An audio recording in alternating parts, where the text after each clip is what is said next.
Thank you. I wanted to say thank you to the Chancellor and to our Dean, Lisa Freeman, for the invitation and for bringing us together.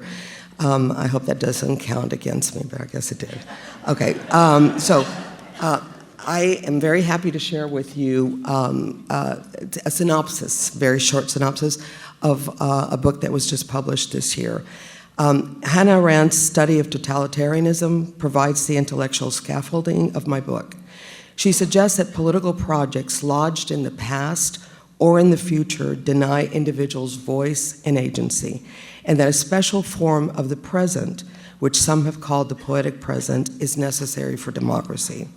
Simply put, when we say this or that cannot be changed because we have always done it that way, is an example of past temporality limiting our political change. When we say children are the future, we actually deny them their needs and their rights in the present. So with this in mind, I looked at Cuban ideas in political essays, literature, art, and poetry to study how distinct temporalities either limited or opened possibilities for a more democratic culture. I begin with the past temporality by reviewing a speech that Fidel Castro gave during his trial for an armed insurrection in 1953. In it, he outlines his platform, basically social justice and democracy.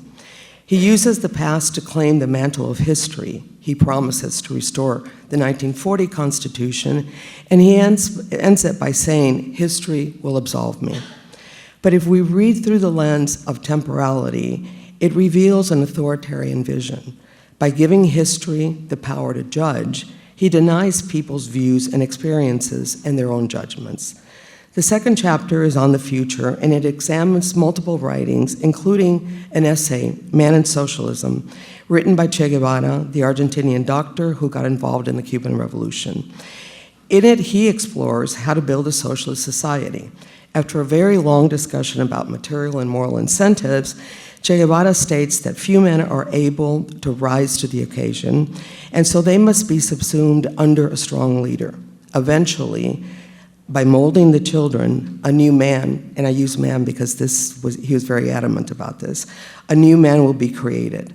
The social engineering project that stripped individuals of voice and agency and locates them in an uncharted future does not empower the individual.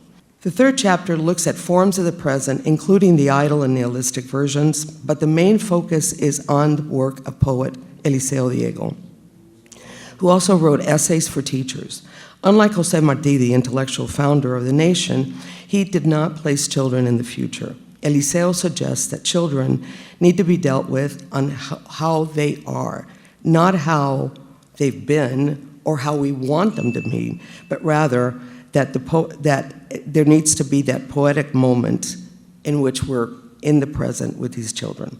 Lastly, the last two chapters rethink the past and future in more open ways. I look at the work of various artists, including Nereida Garcia, a Cuban American who paints herself and her family's history onto official history of the island that has erased everyone who is left.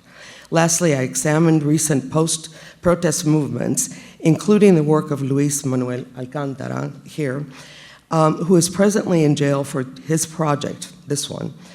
Their politics are anchored in a critique of the present, which, unlike projects unmoored from the present, can build a more democratic future. Thank you.